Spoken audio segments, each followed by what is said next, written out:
Shumë nderuar sekretari i Shtetit, i dashur Toni, është gjithnjë një ditë e shënuar me një rëndësi të veçantë në historinë e marrëdhënieve ndërkombëtare të Shqipërisë, dita kur një sekretar i Shtetit viziton US vendin State tonë. Secretary visits our country.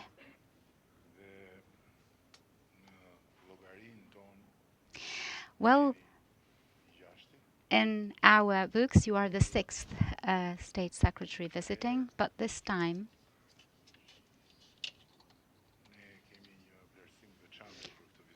we have a special appreciation of this visit, as we are very much aware of the troubled times happening not only in the European border, but also in other areas of strategic importance for the global balances.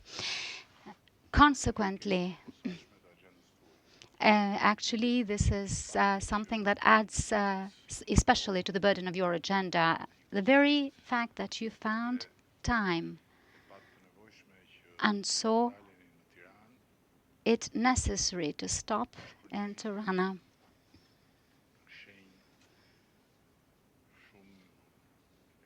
is to us a very important sign of our friendship, but also of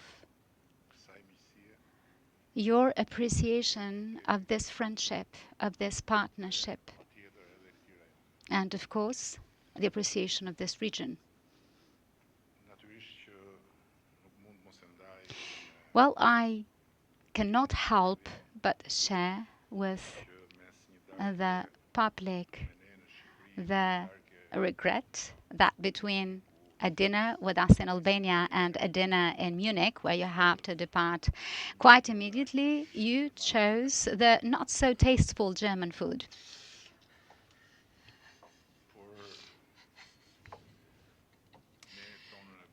Well, we did our best. Our dinner was ready.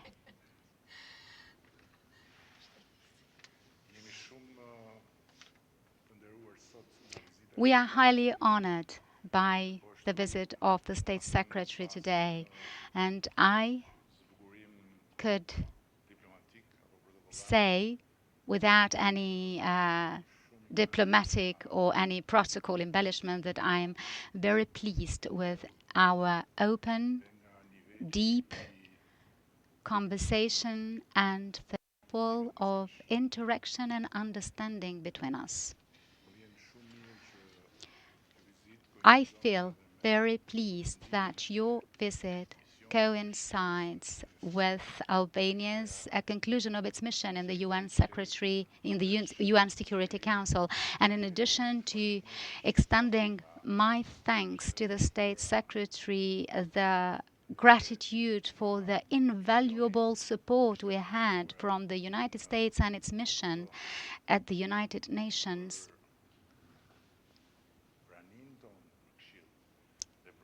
their support of our presence in the Council and the support to our success in the course of the 2 years where we were not permanent members of the UN Security Council. I also extended my gratitude for the very touching message that the United States ambassador in the United Nations shared for the high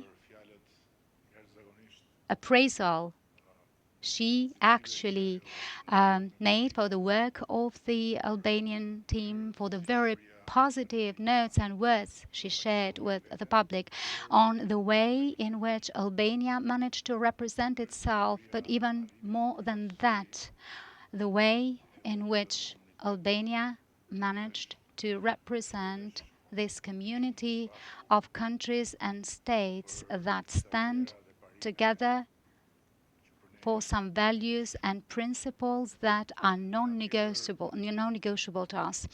On the other hand, I wish to thank the State Secretary publicly also for another support that maybe is not so much talked about and it's not so visible, but it's a constant, important, and useful support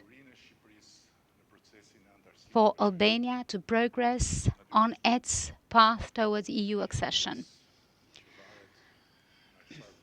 Clearly, this is a process that depends on what we do. It also depends on the assessment and judgment of our allies in the European Union. But since some years now, we have remarkably felt the constant interest of the US administration, and in particular the continuous interest shown by the State Department, and the fact that in his important meetings with the European allies, the State Secretary always underscores the need to push further the integration process for Albania and Western Balkans in the EU as a strategic interest of the United States. On the other hand, we spoke about the region. We shared the same perspectives and concerns. As you know, Albania has a policy of an extended friendship hand for all the countries of the region, and we are interested and wanting that the region moves ahead as a whole, because first and foremost it is in our strategic interest, it is in the interest of our people to see its integration with Europe as an integral part of the integration of this region around values and principles that embody our being part of the large community of democratic states and countries. We have encouraged, we encourage and will continue to encourage the irreplaceable dialogue between Kosovo and Serbia. The United States have been, are, and will be the staunch supporters of the process for the final recognition of Kosovo and to meet the international subjectivity of Kosovo. And it is actually better for all Albanians and also Albanians in Kosovo to be reminded, to remember that without the United States there would not be an independent state of Kosovo, and that the interest of the United States in this region, and specifically the interest of the United States for things to run smoothly in Albania and Kosovo is not a second-hand interest. It is neither an interest that is separate in any respect from our interest in Albania and Kosovo to build a peaceful and prosperous future for the next generations.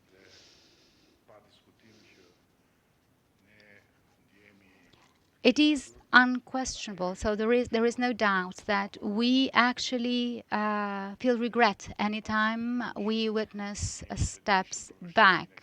Of course, we are aware of the difficulties of the dialogue. There is no doubt that we are cognizant of the wounds of a not so past tragedy of those who live in Kosovo, and we are also aware that in certain points in time, such as the terrorist attack in Banjsk, Serbia does not always help the process as it should. But first and foremost, Albanians of Kosovo and all of us must be conscious that it is in our interest, it is in the interest of Kosovo to progress even unilaterally should the need arise to meet all those requests put on the table of dialogue that are not restrictive demands. They are neither demands for Kosovo to give up a single millimeter of its dignity, of its sovereignty, and of its future. These are requirements or demands that, through their delivery, ensure the establishment of a context that elevates the Republic of Kosovo as a republic that deserves all the support, the support and also the trust of our strategic partners, without whom the future becomes even more remote and the present becomes even more complicated. So even today, after we discussed and talked, I want to repeat our appeal, my appeal for the authorities in Pristina not to take any steps without consulting and being coordinated with our strategic allies, because it is first and foremost in their interest. And of course, it is in the interest of our alliance. Actions that are not consulted and uncoordinated could perhaps gain some votes for the moment, turning the foreign policy into a tool in function of the domestic policy, but there is no long-term gain. On the other hand, we discussed about the dimensions of our bilateral cooperation, with the latter not only being a constant strategic cooperation in the area of security, but it is also a cooperation that is increasingly gaining an economic dimension. Well, it is unquestionable the need and importance of US investments in Albania as a testament not only of this relationship, but also of the awareness of the large potential Albania has in critical sectors for the world today and of our region, for example, like the energy sector. The US administration is highly engaged in working to tackle the climate challenge, and it is highly committed to supporting all the programs and projects of green energy. And we believe that in this respect, US companies are a desired partner, and we hope that this process that has already kicked off will progress further. Equally so, we believe that Albania is a country, and the Secretary actually is a witness of this himself. This is a country that the US tourists actually can visit because it's worth it. As differently from the United States or other countries, in a very small country, without going hours of distance, one can find everything of the natural beauties, ranging from the beaches to the mountains full of snow. By way of concluding, last but not least, I wish to publicly thank the State Secretary for what we've been discussing again and again in all our meetings, and something that we repeated in our meeting as well. That is the irreplaceable support to transform Albania from a country that had never justice and where the impunity culture was the norm, that made the citizens of the country from the establish of the Albanian state that it would never be possible in this country for the law to be actually equal for everyone, and so that no one could be above the law. They made it possible for us to see today that even in Albania, just like in every country that is ambitious for their own children, it is possible that people in office, also people who are also part of the current executive power, could actually be called accountable before the law for breaching the law. This is something whose weight and importance Albania will be able to fully perceive many years later. But there is something we know even now, that when we started the reform and justice and we received the support of our allies, all the polls and questionnaires of the public on the reform saw an overwhelming support, irrespective of the political affiliations and irrespective of the typical and traditional polarization of politics, either left or right-wing supporters or those who are not affiliated with any parties support this reform and justice. It is no secret, Mr. Secretary, that here we have a problem. We can't find a consensus even on time. If you ask anyone on what the time is, we have a left-wing time, a right-wing time, and we have also a central time. However,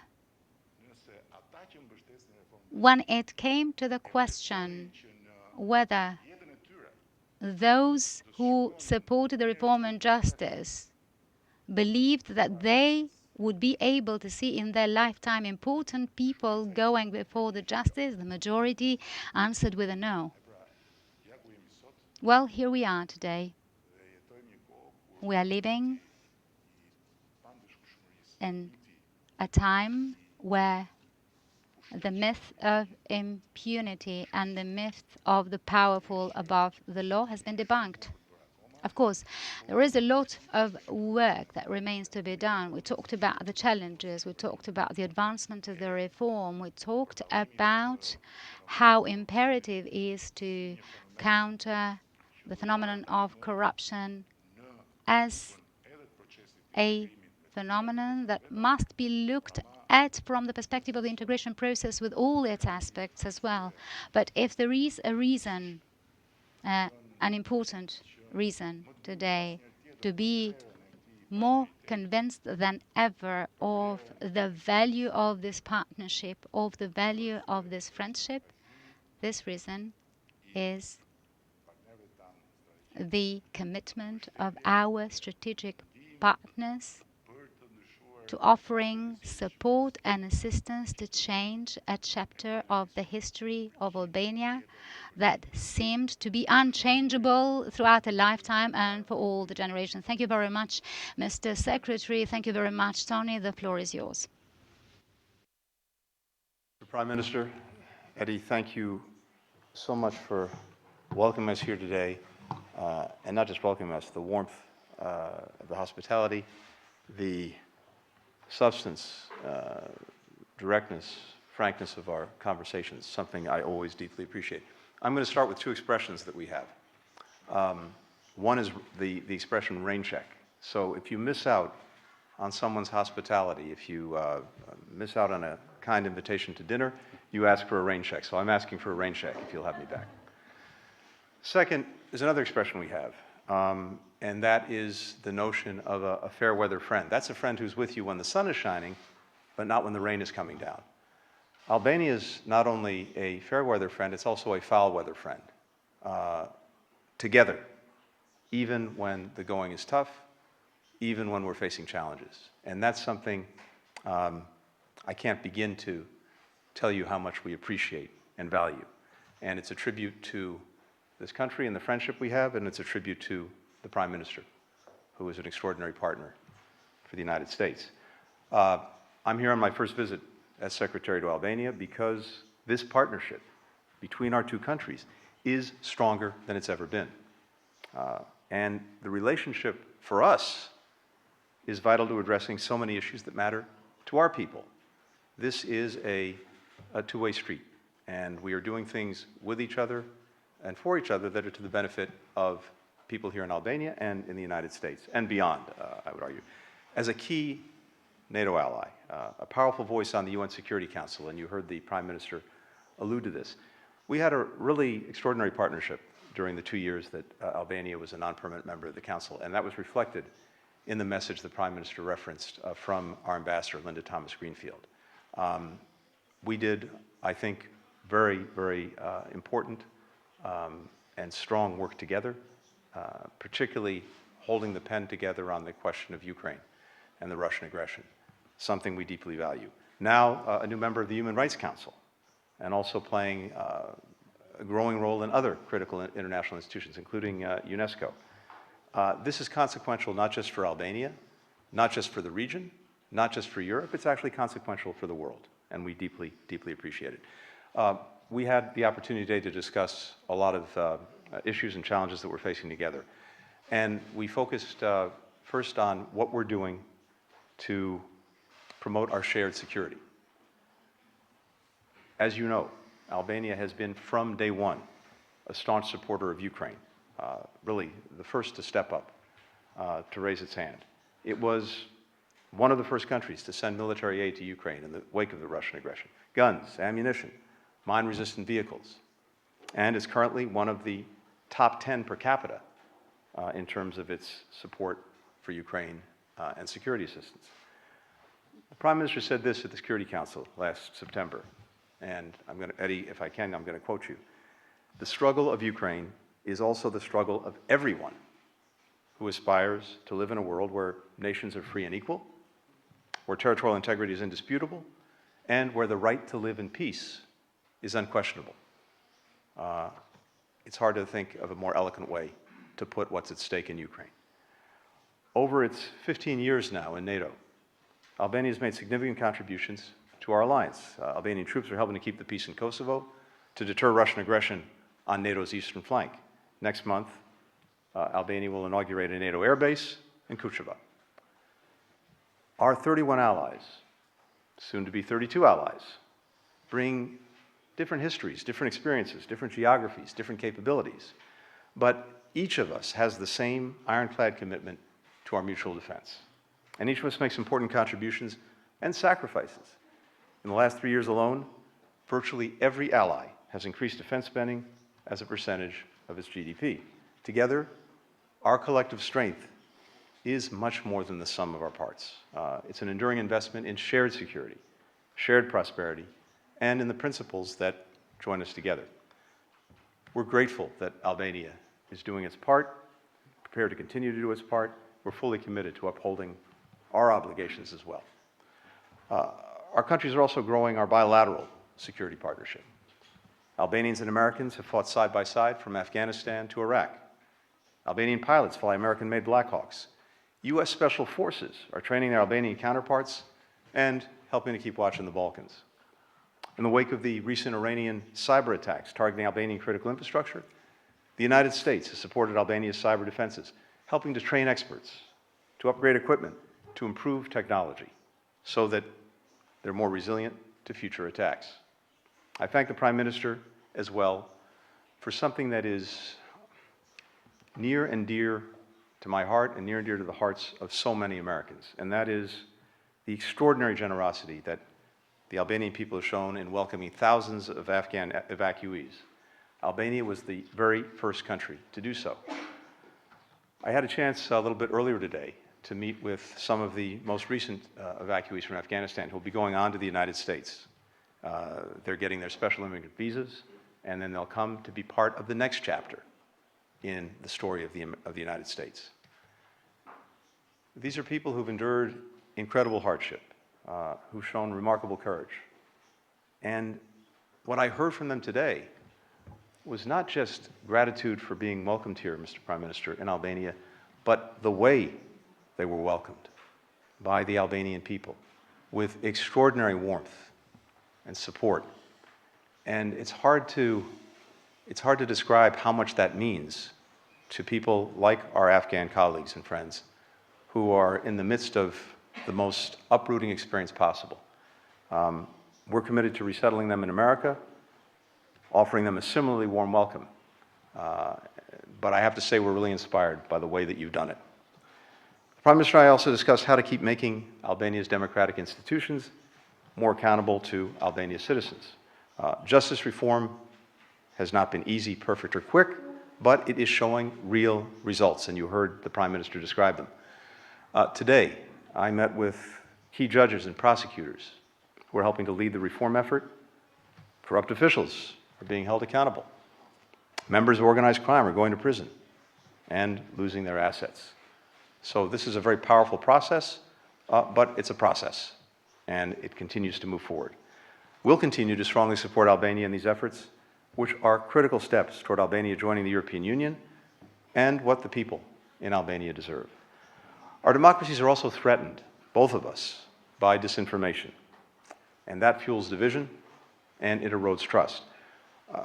We just signed with the foreign minister memorandums of understanding, and the one that we signed a moment ago will enable the United States and Albania to develop a shared approach to countering dangerous distortions and lies and build a resilient information ecosystem. There is an information competition, even an information war that goes on day in, day out. And it's critical that democracies have the tools that they need to act effectively in dealing with it. We also discussed ways to further strengthen our economic relations, again, as the Prime Minister said. American investment in Albania has tripled since 2019, and it will only grow more as the business climate continues to improve. Our companies are exploring hydropower, wind, solar projects in Albania. These have great potential to diversify Albanian energy resources and sources, to help our shared planet, and to create inclusive economic growth for everyone. Finally, we committed to deepening ties between our people. Eddie and I just came from a really terrific gathering at the Pyramid, just a few doors away from here, where I met some of the young people who are participating in our exchange programs. They're alumni, current participants. These programs are making the bonds between us stronger every single day. So the other memorandum of understanding that we signed for the Fulbright program will double the number of Albanians who can study on scholarships in the United States, bringing our people even more closely together. One of my predecessors, who I see on the wall here to my left, Secretary James Baker, famously told the Albanian people, and I quote, "You are with us, and we are with you." That was true 3 decades ago. It remains true today. It will remain true tomorrow. Thank you, Prime Minister. Thank you. Minister and Secretary of State, there are some questions from the journalists from you. First question is from Mohamed Veliu from Top Channel Television. Faleminderit. I nderuar sekretar Blinken, në këtë vizitë në Shqipëri ju zgjodhët të takoheni vetëm me 2 aktorë të politikës shqiptare, presidentin Begaj dhe kryeministrin Edi Rama. Përse nuk u takuat edhe me udhëheqjes të opozitës shqiptare? Dhe një pyetje e përbashkët. Nderuar zoti sekretariu sapo e Dear përmendët. Mr. Secretary, you just mentioned that Kuchova base is going to be inaugurated 1 month later, whereas Prime Minister Edi Rama has offered Albania's readiness in continuous meetings in NATO and here to have a maritime base for NATO in Durrës Port. Did you discuss about this matter in your bilateral meetings today, and is there any progress, if any? Thank you. Well, in fact, I had an opportunity to meet with a number of different people and different groups besides the Prime Minister, Foreign Minister, members of the Cabinet, as I mentioned. I also met with some of the leading judges and prosecutors who are leading the judicial reform effort. I had a chance to meet with some, as I mentioned, remarkable young people who are engaged in our exchange programs. And when I come back for my rain check for dinner, I'll look forward to meeting an even broader cross-section of Albanian society and all of the different actors. But we, I think, got a lot into this day, something I take great satisfaction in. With regard to the airbase, first, I think it's important to underscore a couple of things. One, it's now 15 years since Albania has been a NATO ally. And the fact that you'll be inaugurating the airbase in Kučeva in just a few weeks is a wonderful way to highlight and underscore the commitment that Albania has made to NATO and that NATO, of course, has to Albania. This is a very strong example of the defense partnership that we enjoy. When it comes to the question of a maritime base, yes, this is something that we discussed and that I very much look forward to pursuing through NATO and through the processes that NATO has to determine what future assets would be valuable to the alliance. And we discussed this, and I know that NATO will work on it. Next question is from Olivia Gazis from CBS.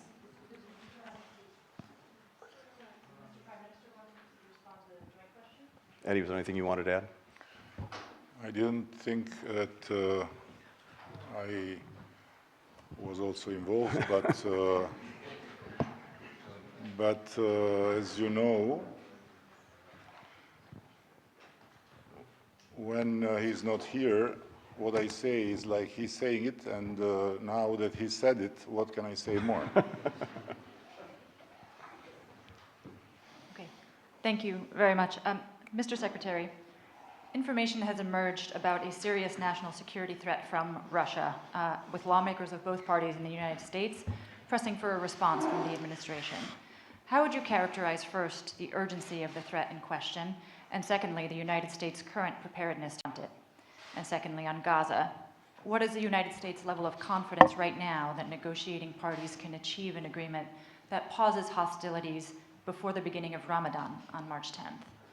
And Mr. Prime Minister, on Ukraine, the Secretary referenced Albania's significant contributions.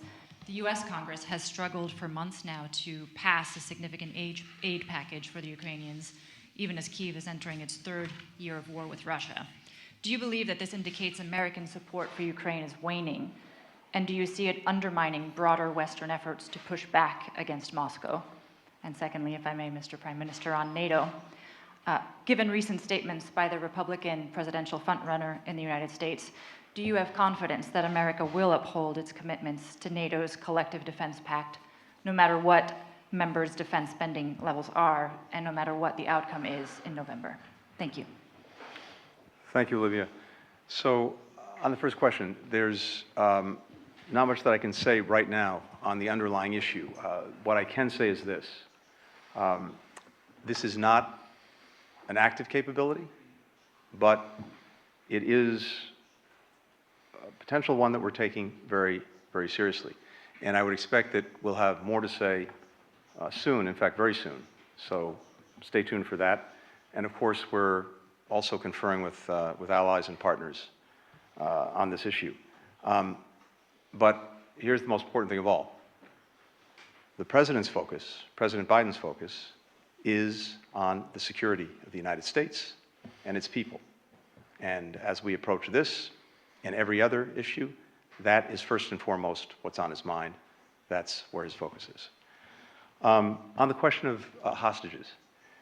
So, as you know, we'd put forward a proposal to Hamas that the United States, Qatar, and Egypt, working with Israel, had put together, and then, as I said, put forward. We received a response from Hamas about a week ago, a response that we believe, while it has, as I said at the time, a number of clear non-starters in it, also offers the possibility of working toward an agreement. We're now in the process with our counterparts from Qatar, from Egypt, from Israel, in working on that and working very intensely on that with the goal of trying to find an agreement. And I believe that, that it is possible. Now, as I said, there are some very, very hard issues that have to be resolved, but we're committed to doing everything we can to move forward and to see if we can reach an agreement. We know what success looks like. We had it when we secured the first agreement that resulted in the release of 105 hostages, that resulted in a pause in military operations, the substantial expansion of humanitarian assistance going to people who so desperately needed it. If an agreement can be reached here, it offers the prospect of course, doing what is at the top of our list, which is getting the hostages home to their families, but also having an extended pause, which offers many other benefits as well. So we're very focused on it, and I believe it's possible. You are tricking me into something that I am afraid might be dangerous, because answering to your question, I have to melt in American politics, which is not very advisable when you are a friend with the United States. But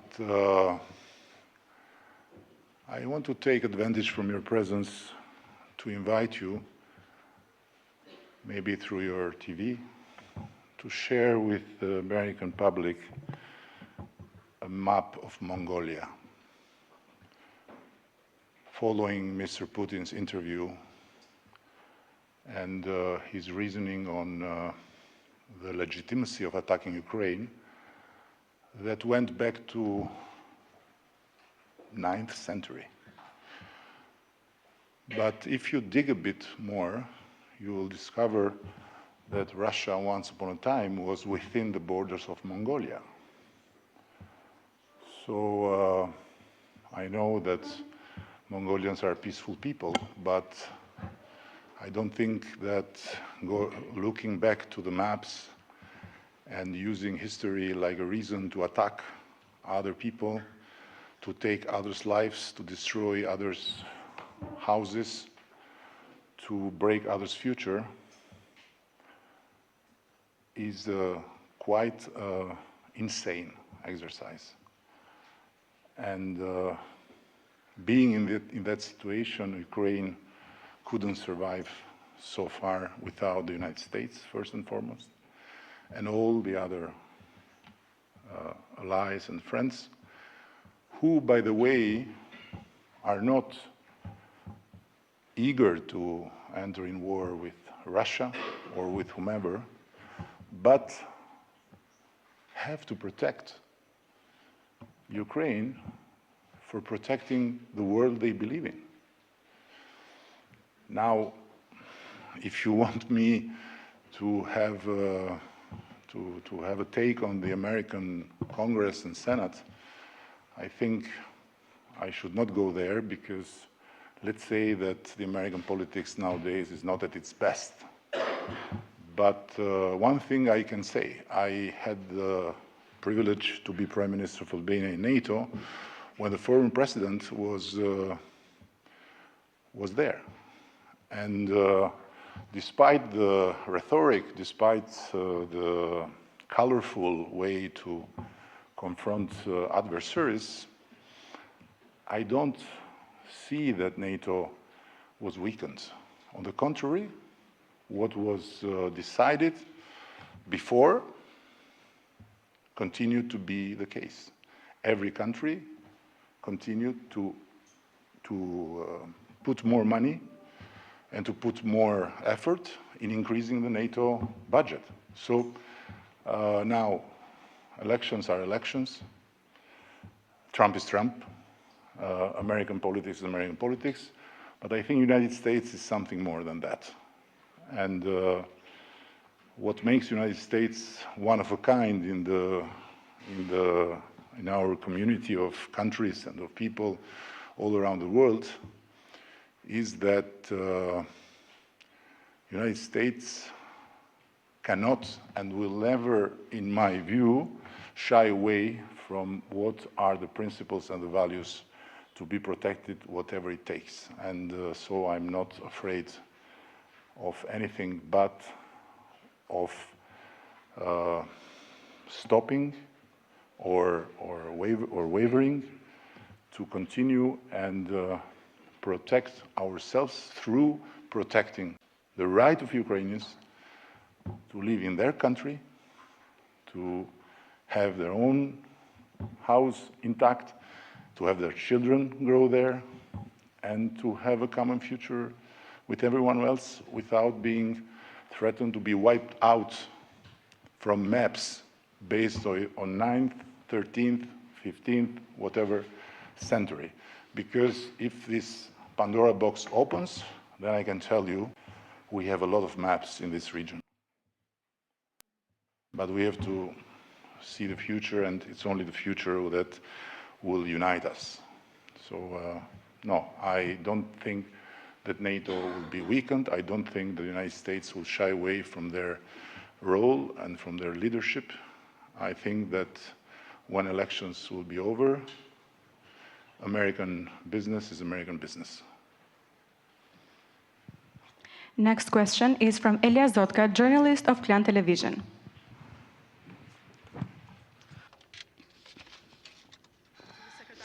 Mr. Secretary, you did not touch upon the region and Kosovo in your remarks. Therefore, I wish to ask specifically a question about Kosovo.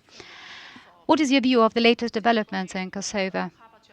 How do you see the steps that have been taken in the dialogue with Serbia? Also, the removal of dinar as a currency. Do you see it as concerning? And also the fact that there is no step being taken to establishing the associations. Well, Mr. Prime Minister, you already gave an answer, but I don't know whether you have something to add when it comes to the situation in Kosovo. A second question for Mr. Secretary, if it is possible. You mentioned that you had a meeting with the heads of the justice institutions. Justice is a matter close to our heart as a people because we've been missing it so far. Could you specifically speak about the message you imparted to the heads of our justice institutions on behalf of the US in your, although very brief meeting? Thank you. Thank you very much. When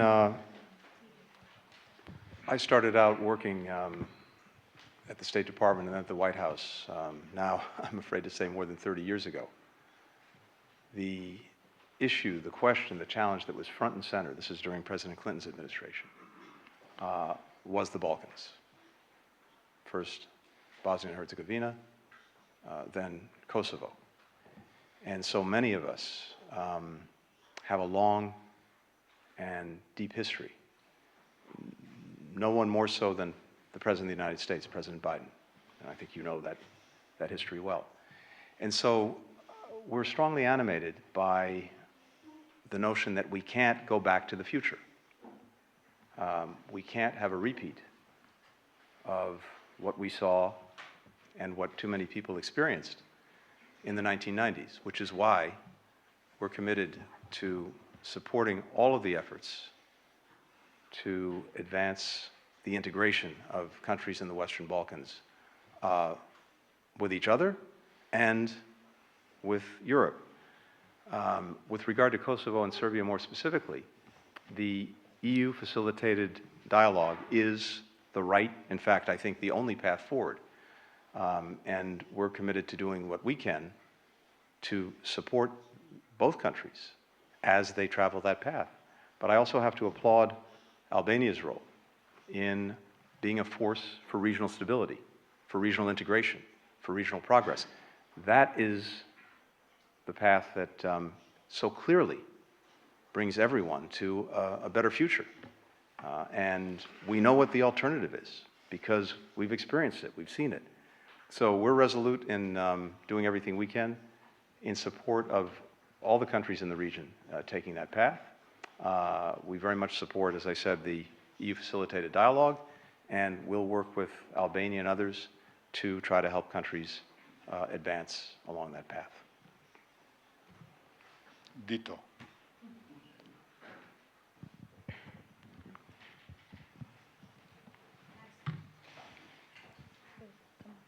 No, no.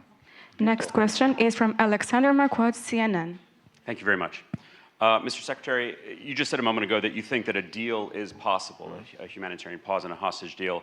After the meeting that took place earlier this week in Cairo, do you think that that deal and a pause could be reached before Israel launches its expected offensive into Rafah? Do you think Prime Minister Netanyahu favors that Rafah offensive over reaching a hostage deal and a humanitarian pause? And then separately, 2 teenage American boys have now been killed in the West Bank in the past few weeks. An American woman was detained by Israeli forces in the West Bank. 2 young American men were also detained by Israeli forces in Gaza. Have those detainees gotten U.S. consular access? Do you even know where those detainees are? And when it comes to the investigations into the teenagers' deaths, where do those stand? Thanks, Alex. And Mr. Secretary, may I ask the Prime Minister also a question?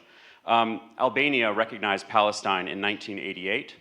Prime Minister Netanyahu's office said earlier today that now is not the time to be speaking about gifts for the Palestinian people. Do you think that a 2-state solution is still possible with the current Israeli government? And how do you and the U.S. think that is achievable? Thank you both. Thank you, Alex. So, look, on the first question, I'm obviously not going to be speaking for the Prime Minister or telling you what his views may or may not be on these questions. You'll have to ask him yourself or have others ask him. All I can tell you is this.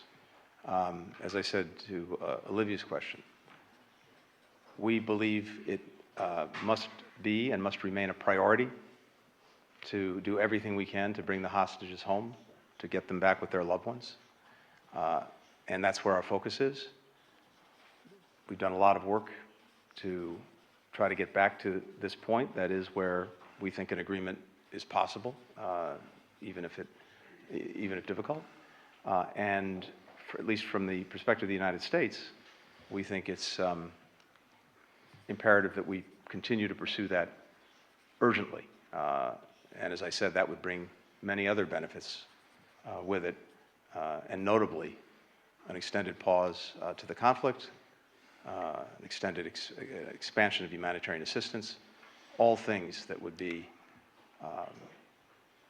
very, very welcome, more than welcome, by men, women, and children in Gaza who continue to suffer every single day. So that's where our focus is, but in terms of timing, how one thing fits with another, you'll have to ask the Prime Minister. Eddie. Yes. Oh, I'm sorry. Yes, on the detainees, or this question. Well, 2 things. First, with regard to American citizens who reportedly were killed, first thing I would say is our deepest condolences to the families, to the loved ones, to the friends. You've heard me say this before. The President feels the same way. The safety, the security of American citizens around the world is our #1 priority, our #1 responsibility. And we've made clear that with regard to the incidents you alluded to, there needs to be an investigation. We need to get the facts, and if appropriate, there needs to be accountability. With regard to detainees, there is a limit to what I can say because of the privacy laws and the requirements that flow from that. But I can just say in general, without reference to specific cases, we insist that people be treated fairly, that they be treated with due process, and that they be treated humanely. And that's something that, regardless of where an American citizen might be detained, we insist on and will continue to insist on. Prime Minister. It's, in my humble view, the hardest piece of politics one can get. And to answer straightforward your question, yes, Albania has recognized Palestine long ago. And to give you a little background, Albania was a communist dictatorship, and our dictator was one of the closest friends and allies of the Palestinian Liberation Organization, PLO, and of Yasser Arafat. And on the other hand, our regime was very viciously against three major devils: United States, Soviet Union, and Israel. So, in other words, American imperialism, Soviet social imperialism, and Jewish Zionism. But this country, on the other hand, is the only country in Europe that had more Jews after the Second World War than before. And it's the only country where Jews didn't fly out, but flew in to be protected. And as it is very well shown in Yad Vashem, it's a country where the Nazis didn't succeed to get a single Jew.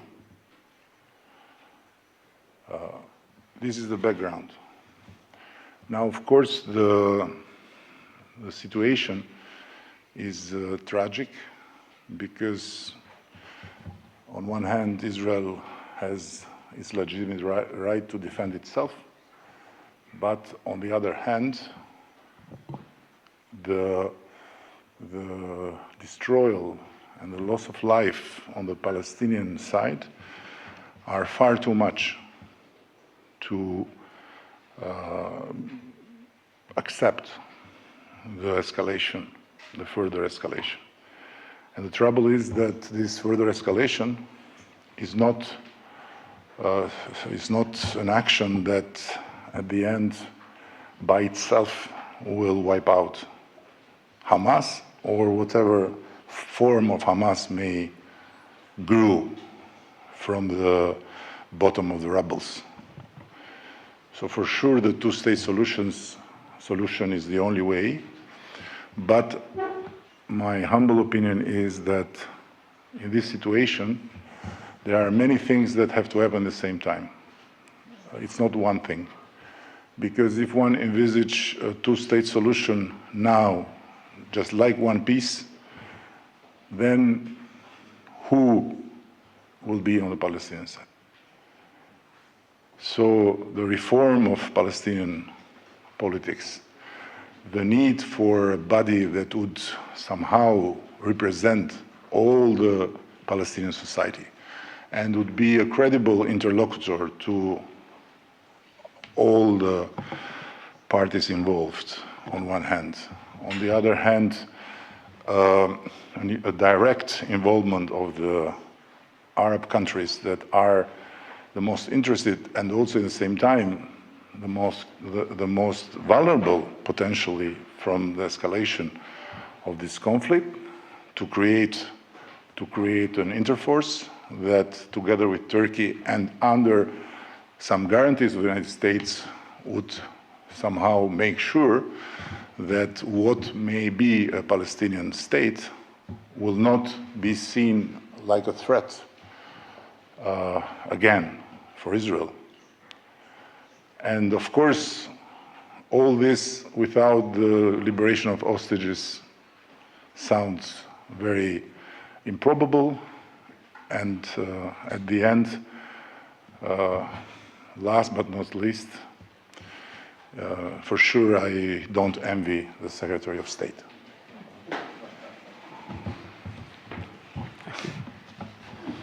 And now at the end, we would like to thank you all for being here today. Thank you.